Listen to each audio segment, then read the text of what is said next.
for 2023. My name is Tom Dietrich. I'm a water resources planner with Washington County Public Health and Environment, and I, along with my colleague Angela Deffenbaugh from the Washington Conservation District, host this monthly meeting to gather public and private partners to share ideas, information, updates, and lessons learned on any and all topics under the umbrella of water resources. I hope everyone's enjoying the cool weather today. It has to be a nice reprieve from the recent triple digits that we have. Our topics this month center around Washington County's Land and Water Legacy Program and Landscape Protection and Stewardship Framework. And we've got two great speakers for you today. One joining us from Washington County and another joining us from Washington Conservation District. So at the top this afternoon, we'll hear from June Mathewitz, a senior planner with Washington County's Office of Administration, who will be telling us about the county's Land and Water Legacy Program. Then, rounding out this afternoon, we'll hear from Erin DeRusha, a water resources specialist with Washington Conservation District, who will be telling us about Landscape Protection and Stewardship Framework GIS mapping as it pertains to the county's Land and Water Legacy Program. So before we get started this afternoon, I did want to briefly mention that if you have any topic ideas or have a presentation yourself, please feel free to reach out to either Angela or myself. We're always looking for new topics, ideas, or anything else to share with the group. And then lastly, just a quick reminder to everyone that if you're ever interested in viewing past consortium topics or presentations, these materials are archived on the Washington County Water Consortium website. So without further delay, our first speaker this afternoon is June Mathewitz, a senior planner with Washington County's Office of Administration, who will be telling us about the county's land protection efforts and updates on key aspects of the Land and Water Legacy Program. Take it away, June. Thanks, everyone. And welcome. Again, June Mathewitz with the Land and Water Legacy Program. I've been here at the county for 9 years now with this program and a variety of other projects and tasks along the way. But it's exciting to see where we're at in terms of progress that we've been making. We are at a turning point for the program overall, and I'll talk a little bit more about that as this presentation rolls along. Button, there we go. So the purpose of me being here today is to provide you with an overview and an update on the Land and Water Legacy Program. And so I'll provide you with a quick summary. I'll go over some program history, talk about the mapping upgrade that we have been working on. It's the first upgrade of the maps that we used for the program since the program started. We'll be looking at the acquisition results overall. I'll check in with you around where our stewardship and monitoring efforts are at, and then talk to you a bit about our 2024 referendum planning, since we are coming to the end of our Land and Water Legacy Program funding the first round of the 20 million. So a quick overview of where we are, and I'll go a little bit more into the detail later on with this. But for those of you who might be new to the program, Washington County partners with landowners and organizations to purchase land and interest in land to keep it in its natural state. And we expanded our land protection efforts beyond our park areas, initially with our Purchase of Development Rights program in year 2000, after receiving some Metro Greenways program grant funding from the state of Minnesota to preserve green corridors. And after passage in 2006, then, of a $20 million voter-approved bond referendum for the protection of water quality, woodlands, and other natural areas, the program was rebranded the Washington County Land and Water Legacy Program. And then just a quick overview, and I'll tell you this now, and then we'll go over it one more time later so that you have reference to it handy and in your mind. 47 projects have been completed to date since 2000, almost 1,600 acres protected. And you can see that this has been an enormous investment in our natural areas in the county. And a great deal of it, as you can tell from the partnerships, is attracted from other parties. So it's a good investment for county residents. To first talk about the emergence of different aspects of the program, again, in a little bit more detail. This Purchase of Development Rights program that began in 2000 was established to preserve water, the rural landscape, high quality natural areas, parks, and greenways.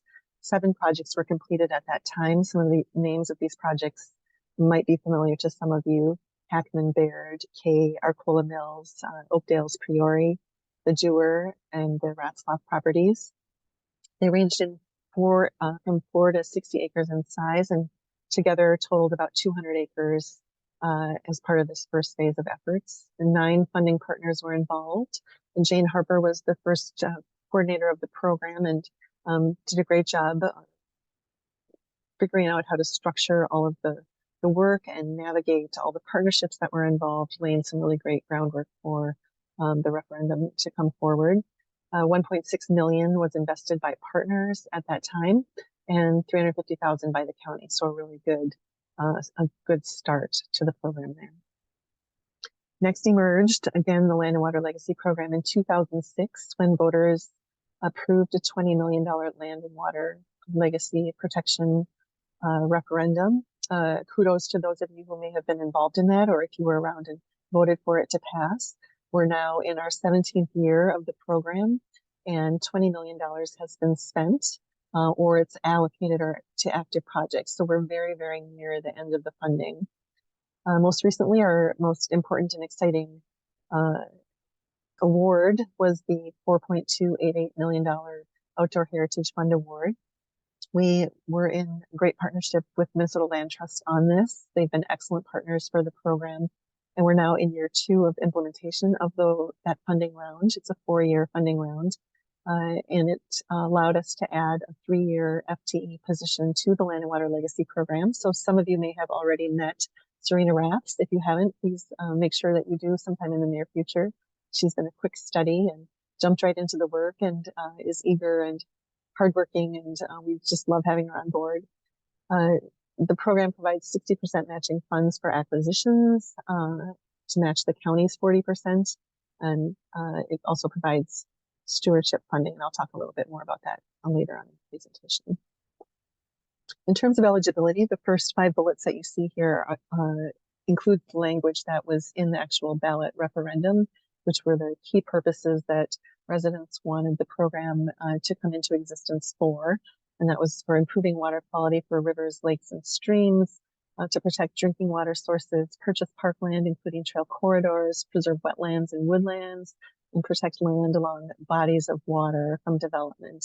There was a great deal of work and effort that went into the program structure immediately after the referendum took place, and it took several years for the maps to emerge, but a great deal of a useful conversation, and it laid such good groundwork that we still use those maps today. And so the other pieces that evolved out of all of those conversations include that the county board also would prioritize projects that were adjacent to water and already protected lands, requested by a city or township, served multiple purposes, and allowed public access and leveraged additional dollars from other resources. And that's in addition to being, the property being found in the top 10 priority areas or along the Mississippi and St. Croix rivers. Just to help you, for those of you new to this work, separate the types of work that we really do, the categories. We have fee acquisitions that we do, and we have conservation easements.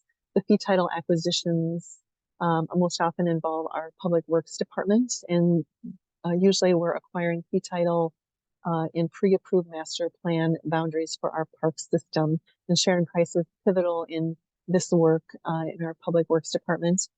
The properties are then, once they're purchased, incorporated into our county parks system. So we can continue to grow those county park systems at the same time that this additional body of work has come into play. In terms of conservation easements, that's a lot of what I work on and what Serena works on and that we do. We acquire the development rights of property through conservation easements. And in those instances, the private landowners are usually retaining the fee title, or we're partnering with another public entity to obtain that fee title. And most often I'm working with cities and having a really good time working with cities to implement all their visions and residents' visions at a more local level to get the park systems into place so that we can have communities that are walkable and livable, and that so people have easy access to those green spaces. So we're excited to continue to support that kind of work through our city government. Properties are monitored annually for easement compliance. We do some acquiring of fee title for county conservation areas, which is a new function that came about a couple of years ago when we updated our parks ordinance to create this CCA concept, or county conservation area concept. And so it's considered part of our park system, and but tends to be targeted a little bit more for conservation purposes and to reduce the amount of park development that even occurs within it, and really protect the natural features that are involved.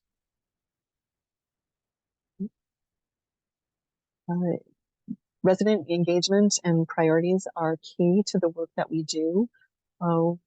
We rely and are signaled through not only the referenda, but the residential surveys that we do at the county every 3 years, the comprehensive work planning that is done every 10 years, the Metropolitan Council residential survey funnels data to us as well in the ways that they've engaged residents. And through all of these mechanisms, residents continue to demonstrate consistently that they do value and prioritize nature. And here's a synthesis of some of the things that they continue to ask for that we saw repeatedly in the comments and writings that people submit to us. So I won't read through those separately, but it's definitely protect our water, protect our lakes, protect our animals, protect the habitat, protect the biological diversity. And just a little bit further on the comprehensive plan alignment. So this aligns with the county's goals as spelled out in the comprehensive plan.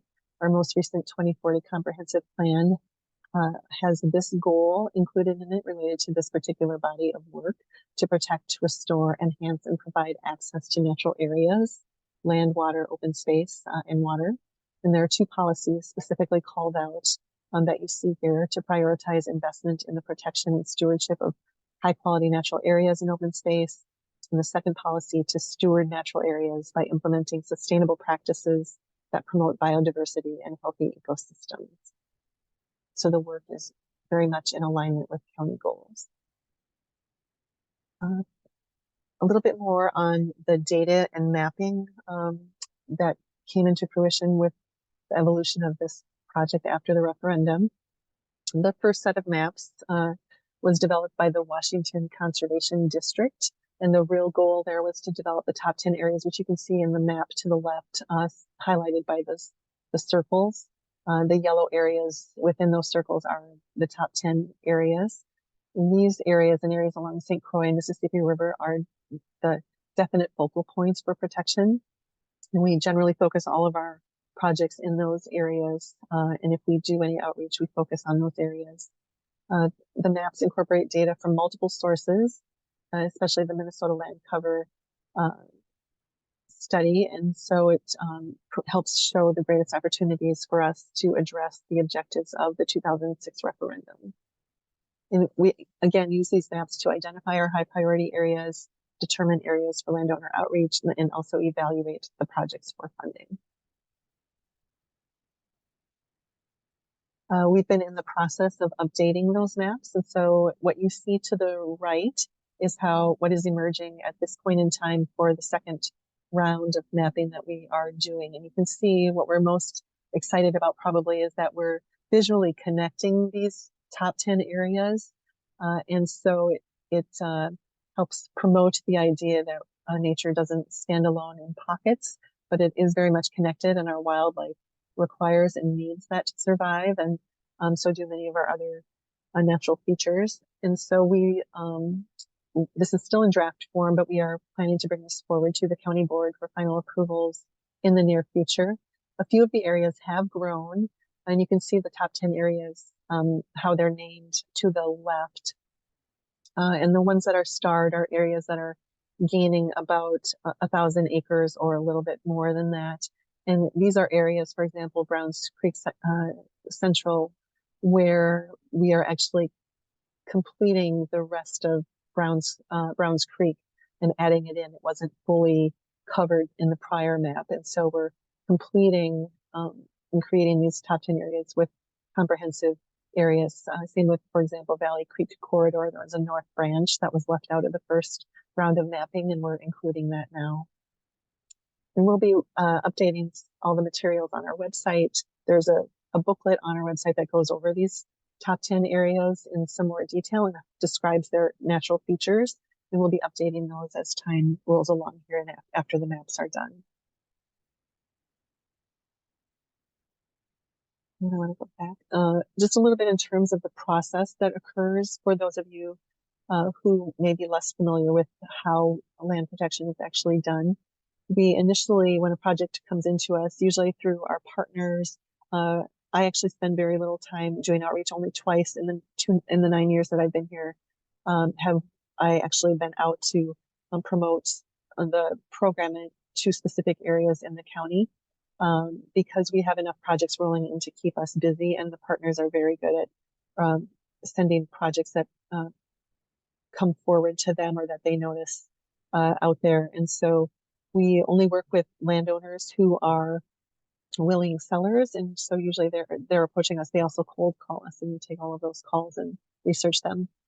So initially we research them, we get the maps created, we look at, we complete assessments and ranking, we go on site visits to further assure the data is valid. After that, we're conducting appraisals and surveys in phase one, environmental assessments, phase two, if it's necessary, just to make sure that there's no contamination on the property for which the county or other entities might be liable. County staff then go seek our partners for the work, and that might be reaching out to folks like the Minnesota Land Trust or Trust for Public Land, Bellman Conservancy, or Carpenter Nature Center, or we're going and writing state grants, or our entities that we're partnering with are writing those state grants to pull together a complete package. So the county board typically likes to fund 30 to 50%. That's been our practice here at the county, to only fund that percentage of projects. And so we rely on partners to come forward and help us with the rest of the funding. And often in terms of the DNR grants that we're writing, it's usually the DNR Scenic and Natural Areas grants or their outdoor recreation grants. And that has been a really smooth run process for us. Their applications are really cut and dry and get to the core of what people need to know and understand about the projects. And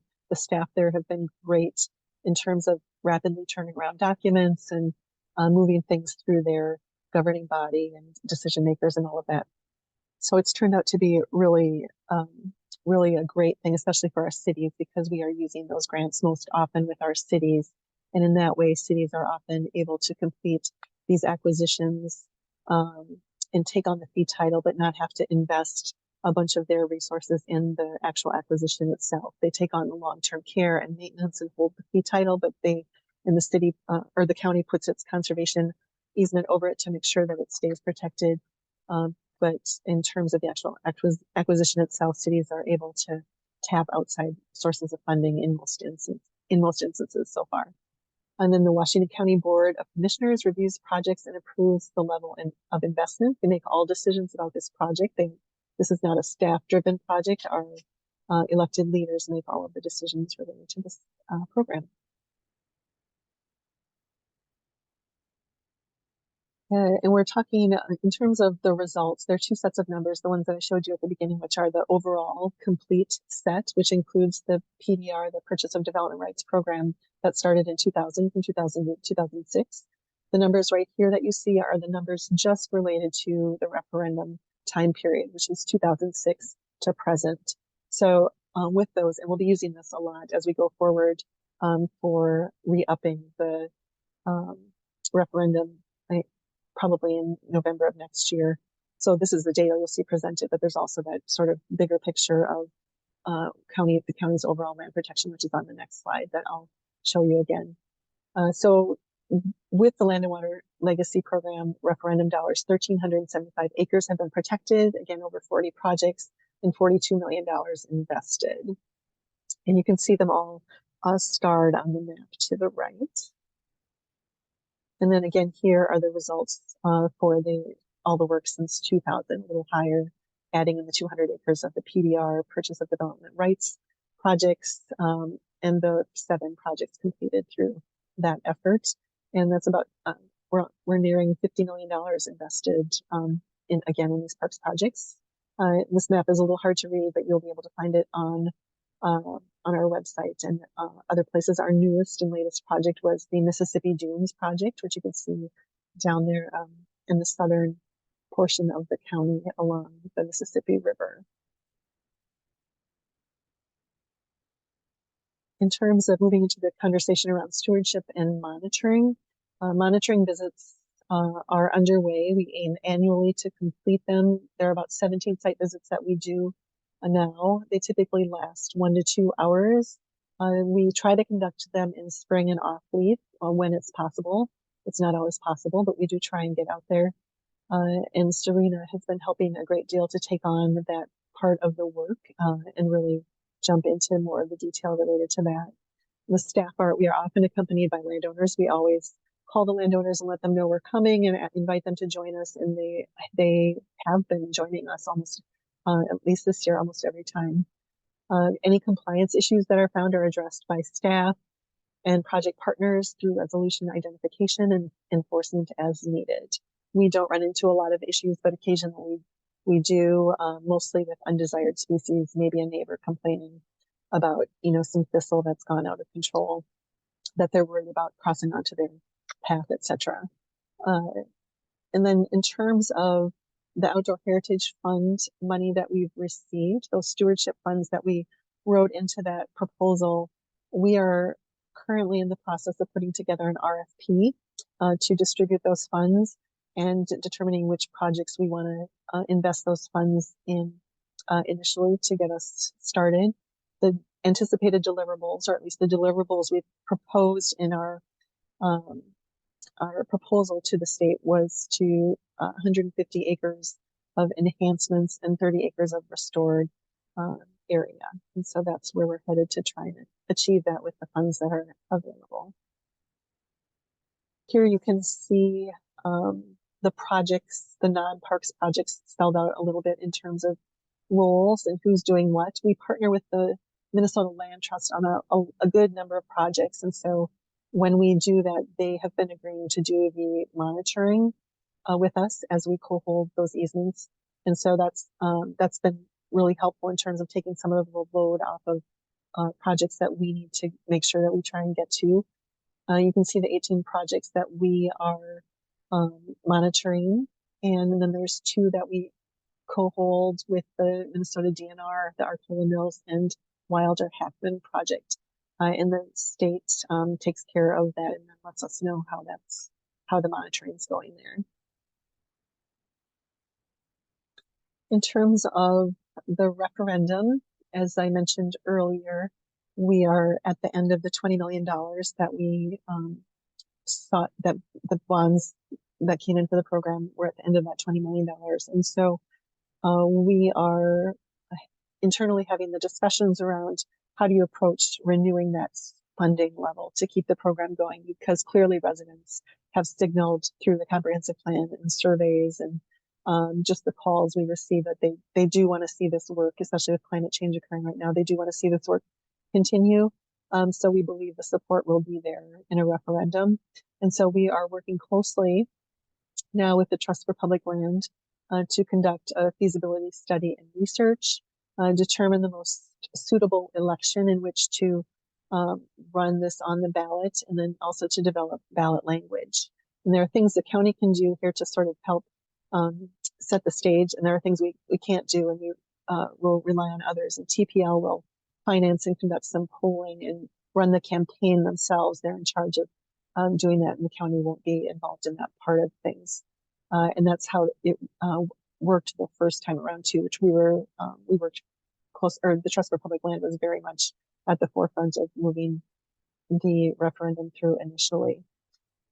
So where we think this is headed is that it will be on the ballot in November of 2024 on the general election ballot. Just to go over, there are a lot of people involved in this program. Sometimes it feels at least like I'm conversing with 50 different people on any given project to make things happen. But here get a good sense of who's involved, especially internally to the county. And then as you move towards the bottom, some of our key partners that have been involved. We, in terms of the Land and Water Legacy Program project management team, which we now have set up, it's the two planners, Serena and me, who work with this group. We have a senior right-of-way specialist, Sharon Price, who I mentioned, who spearheads the parks acquisitions. We have an administration planning manager, Emily Jorgensen, who's been very involved as well and skillful at navigating the political side of this. And then County Attorney John Ristad is currently working with us. We have finance folks on board now, Jana Ullman, who's been fabulous, and our Public Works Planning Manager, Lisa Leitner, a Public Works Accountant, Jamie Peterson, and our Public Works Deputy Director, Frank Tickner, and our Parks Director, Alex McKinney. So it's a large group, and so we get some broad feedback and lots of insights every time a project comes forward to make sure that we're ending up with a great end product, and that incorporates all of the concerns of the county going forward. In terms of additional advisors, we often seek many of you know probably Dan McSwain and now Teresa Frencha. Hopefully I got her name right in terms of pronunciation. There are Parks Natural Resource Coordinators, and so we have tapped them regularly for assistance on some of our stewardship questions and issues. Other county staff involved include the deputy administrators and the administrator, who have key roles in this work as well. I can't say enough about how great they've been really helping navigate this program. And then additional parks staff, our GIS staff, we tap regularly. There's the surveyor's office is often involved. Public health especially will help us on well and septic issues and any monitoring issues that we might have. Other public works staff and finance staff. It takes a number of folks to just even to just get the check or the money transferred. And so there are the project touches lots of hands. Our other key outside partners include the Department of Natural Resources, the Washington Conservation District, the Minnesota Land Trust, our cities, watershed districts, Bellman Conservancy, Carpenter Nature Center, the Friends of the Mississippi River Trust for Public Land, and the St. Croix River Association, which is now the Wild Rivers Conservancy. And so, and I would say that I do and probably spend most time working with MLT and also the Washington Conservation District. And I didn't go into great detail on the maps because we have Aaron from WCD here to talk about the incredible mapping work that they have done, not only the first round for this program, but also this second round and upgrade that is underway. And so we'll turn it over to them or to him to talk about that work in more specific detail, unless we want to field questions right now. So I'm happy to take any questions. Outstanding. Thanks, June. Are there any questions for June?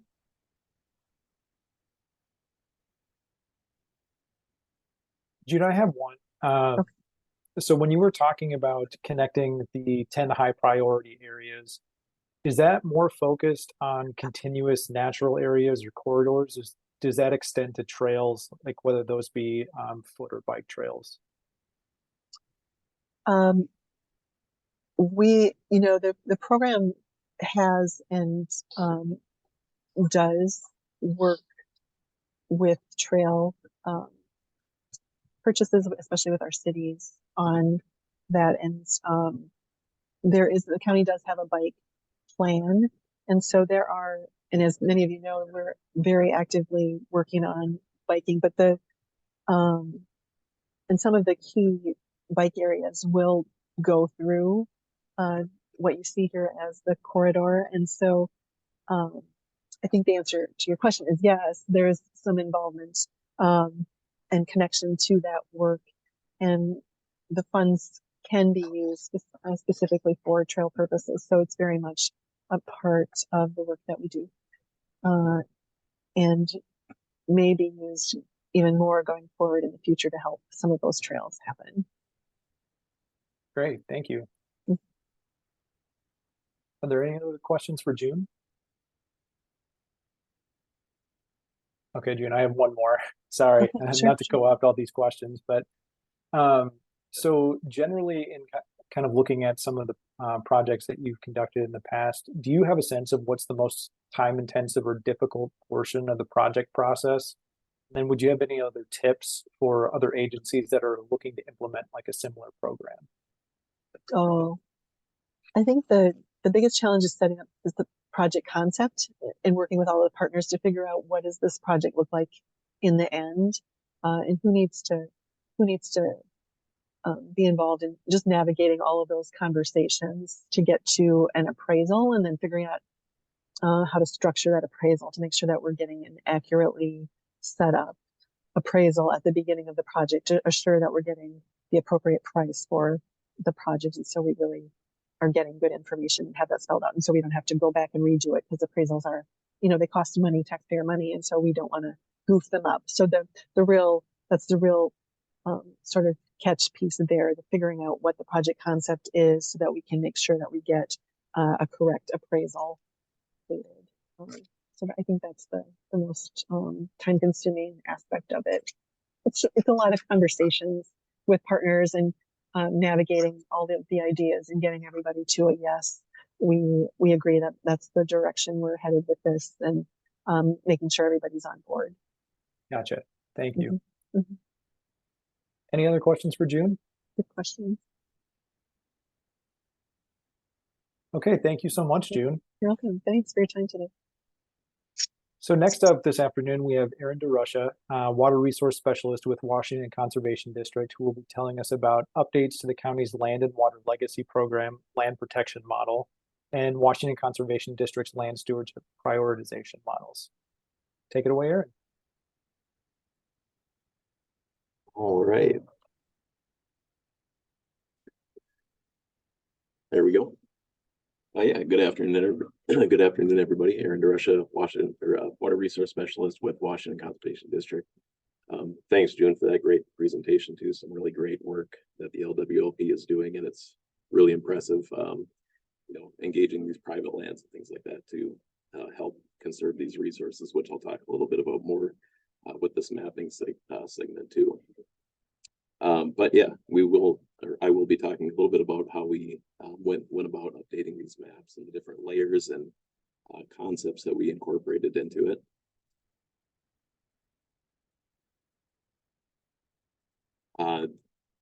These maps and the data that I'm going to talk about were developed through production of the Landscape Protection and Stewardship Framework. This is a framework that has been adopted by Washington Conservation District's board last December. And there's 5 goals in that LPSF. Number 1, protect the most intact and high quality natural areas. Number 2 was to protect and enhance water quality and water quantity. 3, improve and sustain the quality of natural resources, improve resiliency, and improve and enhance public access to those resources. And the ones that I'm going to be mostly focused on are the first, second, and the 4th goal. Those are kind of the ones that stand out in the mapping.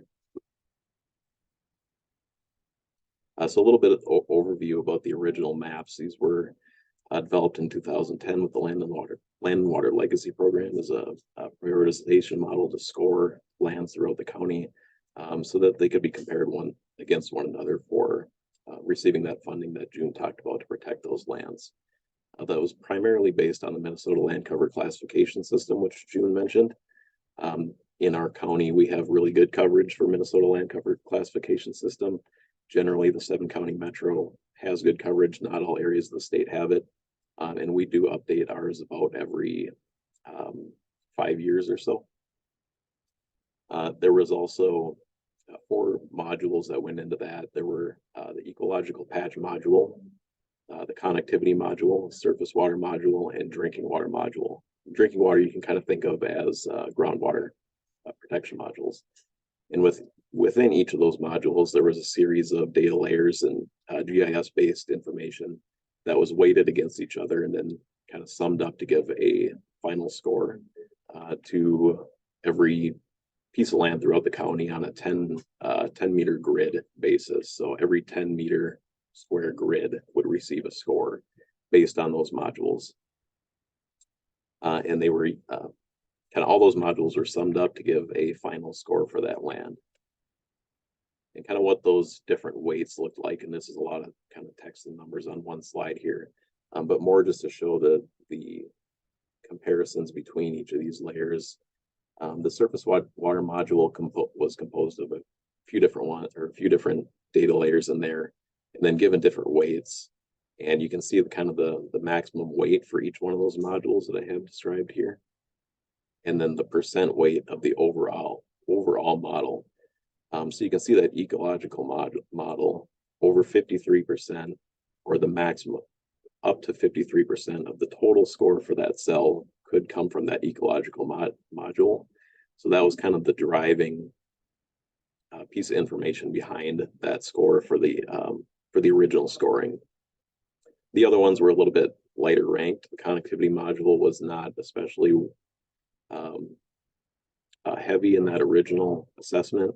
And then the surface water, or kind of lake streams, that kind of water quality stuff, was about a quarter of the score. The maximum score land could receive under the original model was 30 points at the bottom there. And what that kind of map looked like after all those different layers were summed up is something like this. Obviously, the darker green, the higher scoring land. The black hashed marks that you see are those priority conservation areas. June talked a little bit about the top 10 areas. There are several other conservation areas that were identified as well, kind of spread throughout. And all of those kind of darker green areas were the areas that had one of those defined conservation areas placed around it. And you'll actually see some spots that are very dark green that are not in the conservation area.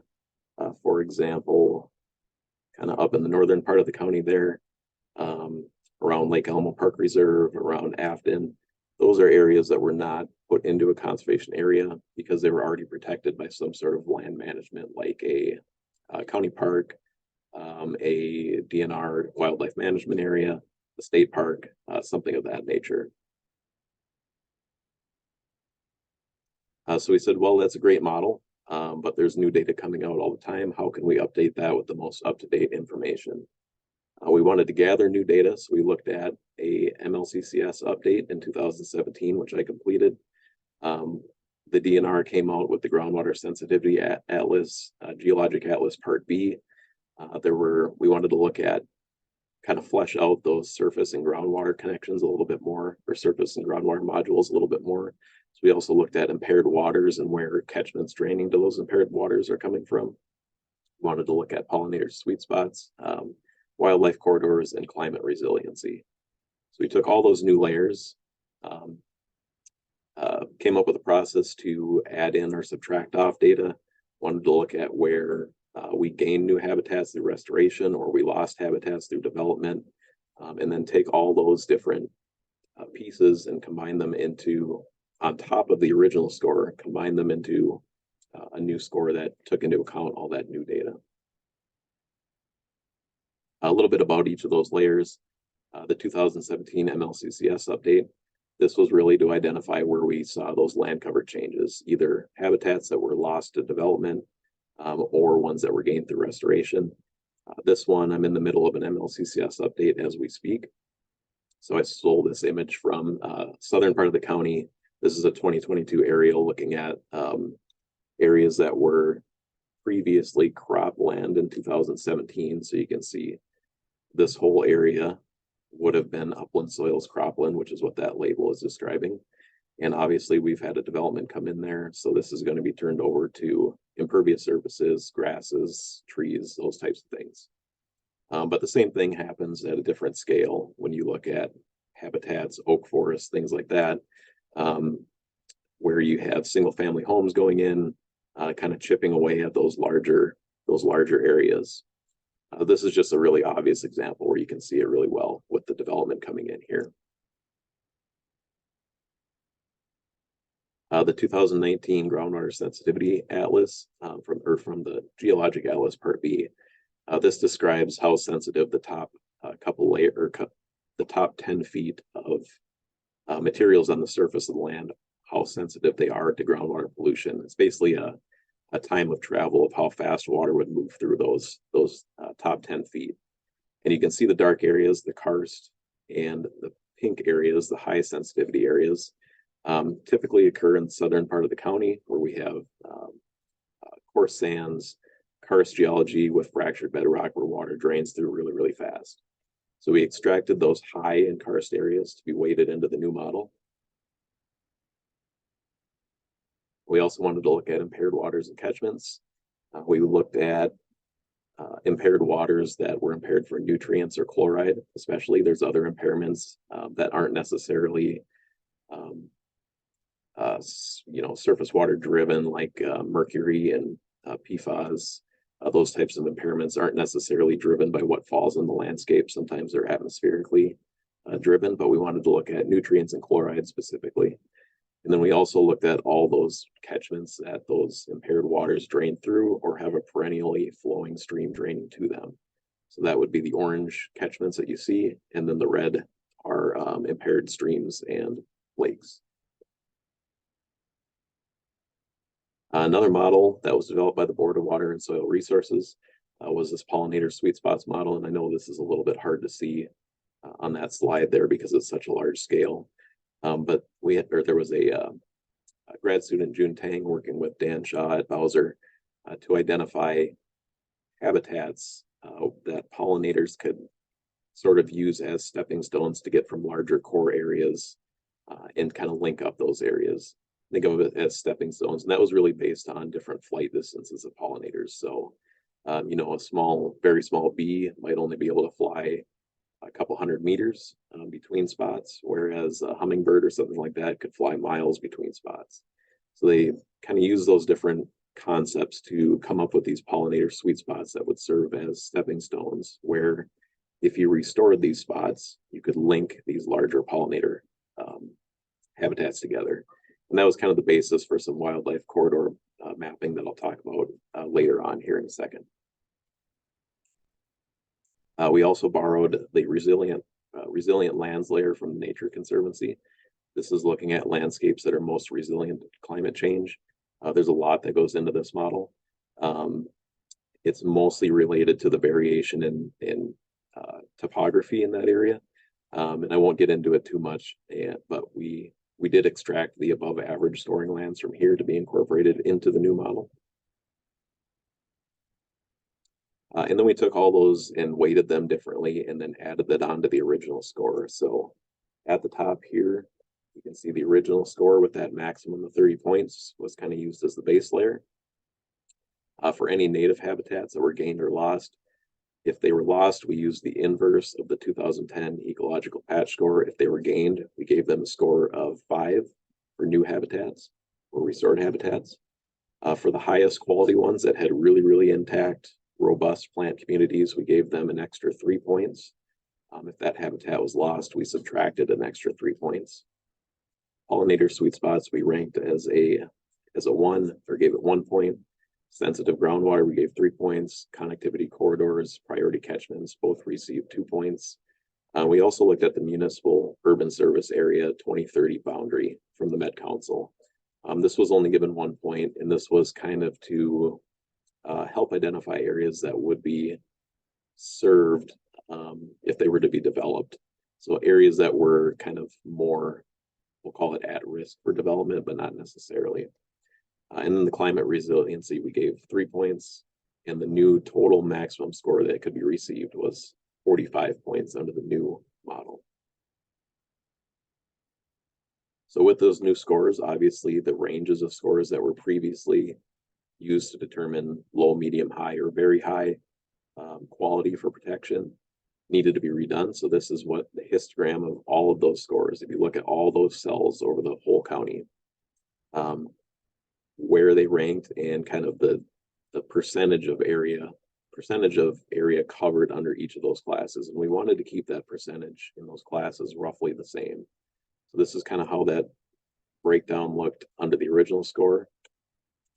And then if we take in our new layers and add on that weight, you can see the whole histogram kind of shifts out to the right because we are adding on those additional layers, and everything should at least get a few more points. but we wanted to keep about the same percentage of land in each class consistent between the two, the original model and the updated model. So we shifted where those breakpoints are across the bottom there. And then what that looks like on the final map, you do see a lot more green here. Typically, those lows and mediums start to stand out. You can see kind of those in there. And then to make it a little bit easier to see where the highest and very high, I'll skip ahead a few slides to see where those newest lands kind of came out. I took away the low, medium, and very low areas here, so you can kind of see where those new high and very high lands are coming out. And those are going to be the orange layers here. And you see a lot along the St. Croix River, up in the northern part of the county, up around Hugo, and along the Mississippi River too. Back up a few slides. Kind of where, or kind of what the result of that model was, is we saw about 10,000 acres added into the high and very high classes, and about a little less than 4% of the county added into those high and very high classes. And what you see is actually a loss of areas ranked in that high because they, or that high class, because they actually bumped up into the very high class. There were some that were kind of right at that border and they got shifted up into the very high category. We had about 10,000 acre increase in high or very high lands. Nearly 84% of those occur on private lands. So we did take I did go through and look at where all of that land ownership was. And, you know, the large majority of it is on those private lands. And I think that's, you know, really highlights the importance of programs like the LWLP and others that work with private landowners. I'll kind of throw out a little shout out to the DNR's walk-in access program. I tend to look at a lot of this stuff through the lens of a sportsman who likes to hunt and fish, and those, you know, if you're into that kind of thing, you know that access to lands goes down every single year, it seems like, where the DNR is doing things like walk-in access, where you pay $3 and you can access all these enrolled lands to go out and recreate on, which is really great. And then the LWLP doing things the same way through the conservation lens to help protect those lands from development. I just think those types of programs are really important and really drive home that we need to engage those private landowners on these things, because you know, wildlife and natural resources don't really know tax boundaries, political boundaries, those types of things. We kind of looked at that, where those new highest scoring lands. And then, as June mentioned, we are using that data to update those top 10 conservation areas. So again, these are draft. They have not been adopted by the county board yet. But you can see those pink areas are additions to those conservation areas. And as June mentioned, you do see kind of those areas starting to be linked up out to the river. And then we did buffer out a half mile from all those conservation areas too, to say that these are also areas that would be a priority to protect, or should seriously be considered if people are wanting to put their land into easements and those types of practices. So the second part that I'll talk about is the stewardship component of this, that everything previous can kind of be viewed as the protection prioritization. So this is stewardship, and we're going to be looking at working lands prioritization and wildlife corridors. Kind of a definition for working lands. These can be considered lands which provide both an ecological and economic benefit. Not everything needs to be protected permanently in its natural state. Obviously, you know, humans have a place in the landscape as well, but we can kind of serve both purposes, where we can have lands that protect water quality, soil health, wildlife habitat, while having economic benefit. Good examples of those would be conservation grazing, agroforestry, anything that promotes perennial crop cover on the ground. And then we wanted to identify lands where those practices might already be occurring or would be primed for implementation. So for this, we actually use two different models, and they're kind of parallel to each other. Very similar weighting to what I described in kind of that protection component, but with a little bit different layers. This cultivated wetlands, planted perennial vegetation, row cropland, those layers are all derived from MLCCS, that Minnesota Land Cover Classification System. And there's selections of different land cover codes out of that and then kind of repurposed into new layers.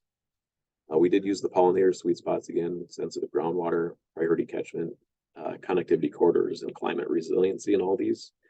And those kind of two parallel models we identified as one for protection and one for implementation. Protection can be viewed as where we expect these practices to be already occurring, and implementation are places that would be prime for creating these kind of practices that don't exist currently. So you can see those weights are kind of backwards from each other a little bit in some of these, especially, for example, the row cropland. You can see in protection, generally row cropland is not great for reducing runoff, containing nutrients on site, things of that nature. So we don't score those well for protection because those, the practices are maybe not as good as they could be. Where if we want to implement, we would score that very highly because we want to say we want to convert that row cropland, or we want to work with a landowner to convert that row cropland to something like a perennial cover or conservation grazing, because it would be better for water quality and soil health. So you can kind of see how those weights shift a little bit back and forth. And kind of what that looks like if you put it on a map. In this map, the brown cells or grids are those implementation areas, the spots that we expect that it would be really good or helpful to implement these practices. And the greens are ones where we expect that they're already occurring or might be occurring according to the model. And if you zoom in up close and you look at them up close, you'll actually see none of those occur, or very few areas occur within those priority conservation areas, which you would expect. But what they really help do is link those conservation areas to one another. And they're kind of a corridor of their own if you look at how they fall on the map, and they start to link these areas together, which is really cool. A little bit about the wildlife corridors as well. I know this is a really busy slide here, but we wanted to look at areas where wildlife corridors could be protected, or we think that they might exist or would be relatively easy to restore. So we wanted to look at core habitats. We considered that any native habitat that was greater than 5 acres, and also those priority conservation areas. So we just treated that whole thing as a quote unquote core habitat. And then the potential corridors, we looked at spots that were within a 1/4 mile of those green cells. And where those 1/4 mile, if you take those green cells and buffer them out, if you look at areas that were within a 1/4 mile overlap of each other, we wanted to look at those spots that were not developed, but were maybe non-native vegetation dominated, or planted grass, or row cropland, or some sort of undeveloped habitat, or I'm sorry, land cover, meaning that it's not impervious. There's not buildings, houses, things there. These are spots that you would have a chance to restore without undeveloping land, so to speak. Then we went through and also selected some corridors manually that we knew probably existed there anyways. And we are painting with a little bit of a broad brush when we say corridors, because the corridor for a monarch butterfly versus a black bear versus a deer versus reptiles is going to be a little bit different, in urbanization and those types of things. Deer are kind of winners. In fact, this buck here was actually taken a photo of in our rain garden right outside the back of our office, which Oakdale is a very developed area. It was actually standing out in our rain garden. So deer do well in urban areas, and it doesn't take much of a corridor for them to get around. Whereas a turtle, for example, is going to have a much more stringent kind of corridor requirement. So we are, again, painting with a broad brush when we say corridors here, trying to make it usable for a variety of different species. But what's really cool is if you look at the working lands protection and implementation and those wildlife area or wildlife corridors, potential wildlife corridors, if you put them together and we combined those protection and implementation working lands areas into just one color on this map, just to make it a little bit easier to read. We combined them into what we just called opportunities, working land opportunities. And if you overlay those green core habitats again with working lands opportunities and the yellow potential wildlife corridors, you start to see this really nice mosaic of ways where you can implement different practices. The yellow spots, those potential wildlife corridors, would be great for restoring to a native habitat, where those working lands opportunities kind of fall in between and kind of help link those up too, that can still be used by wildlife. You know, a grazed grassland is still going to be used or be able to be used by deer, turkeys, pollinators, all kinds of different animals, and still have that economic benefit where it could be hayed or grazed or whatever you wanted to do with it. So these will really do kind of start to play nice together when you look at them on a map like that. So kind of overall where we saw those lands, or kind of where those, how much of the county we saw fall into each of these working lands protection, those spots that we predict that they exist already. There's about 5,800 acres that we think might exist. In areas for implementation for new practices is much higher, as you might expect.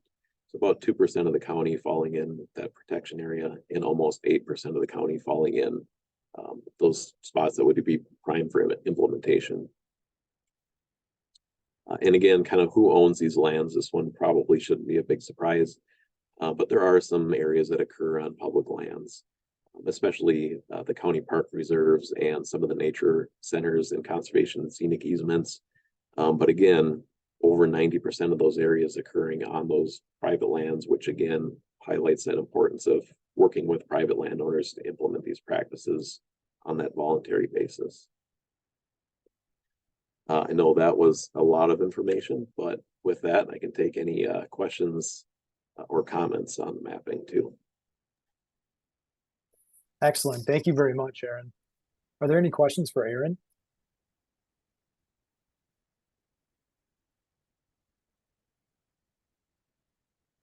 So I do have one question for you, Aaron. Sure. This was a little bit more of an abstract one, but I'm kind of curious if you have kind of a wish list of either data or layers that you'd really like to factor in to improve the model, maybe even if like funding or complexity wasn't really a consideration. Yeah, I think probably the biggest area that's lacking is still groundwater. Groundwater is, there's been a couple studies done in the county. There was the north and south groundwater studies back in the mid 2000s. You know, and I think it would be great to go through and update some of that data and develop some of the groundwater more. There hasn't typically been a huge amount of groundwater studied, certainly not to the extent of, you know, surface waters, lakes and streams. And groundwater, as I think we all know, is becoming more and more important when you have issues like PFAS contamination and lowering water tables and all those types of issues. So I think groundwater would be a great piece to flesh out a little bit more of this, you know, if we did another model update in the future. Great, thank you. Aaron, I have a question just generally how this all the data is used, and do the various townships and municipalities use as a resource?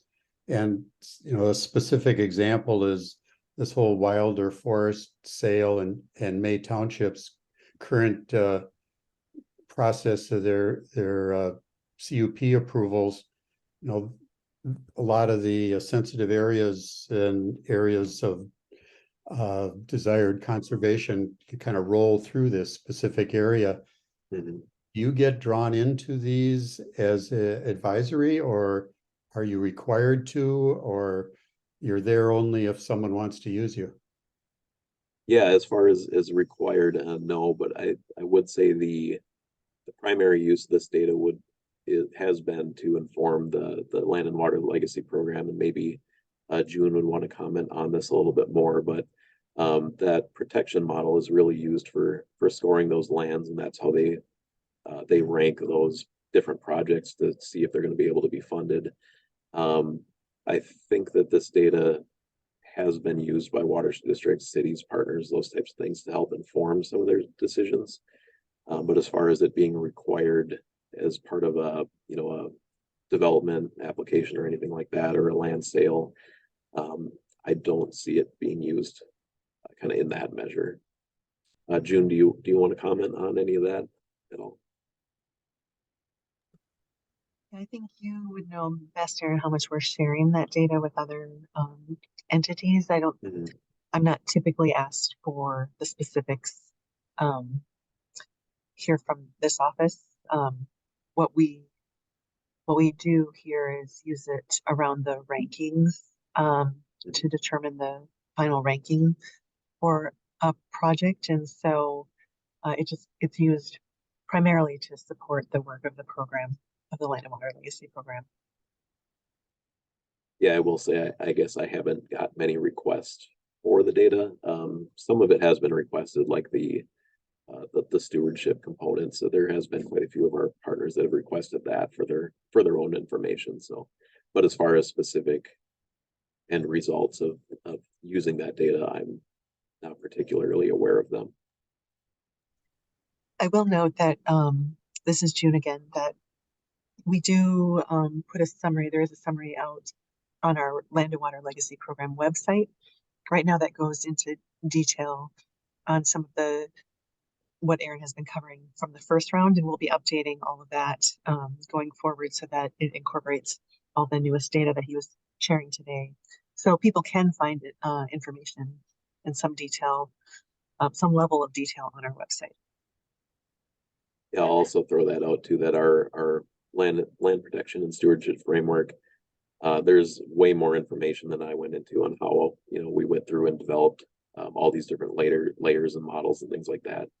That is all fleshed out in that document. It's available for anybody to request, and the data is also available if anybody would like any of this data. We are more than willing to share it as well.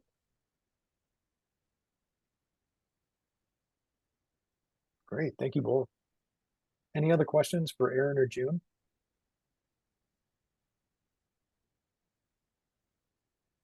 Aaron, I have one more question on the model. Sure. I'm just kind of curious. So you had mentioned at the beginning that the resolution is kind of focused on these 10-meter square blocks that you're analyzing.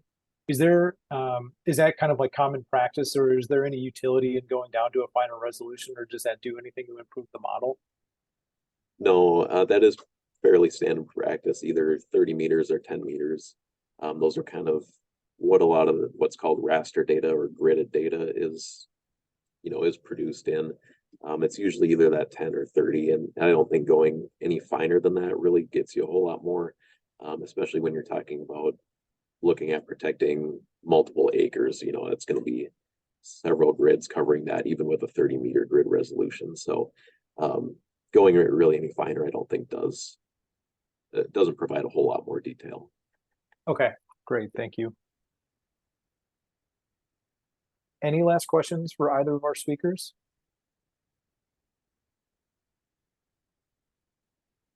Okay, I'm not seeing any hands. Well, I do want to say a big thank you to both of our speakers, Aaron and June. And just a note for everyone on the consortium, we are likely going to be skipping October as a meeting just because it does intersect with the Water Resources Conference that'll be mid-October, so we'll probably be circling back in November. But if anyone wants to access this material, these presentations, or this recording, it'll be posted to the Washington County Water Consortium website. Thank you, everyone. Have a great afternoon.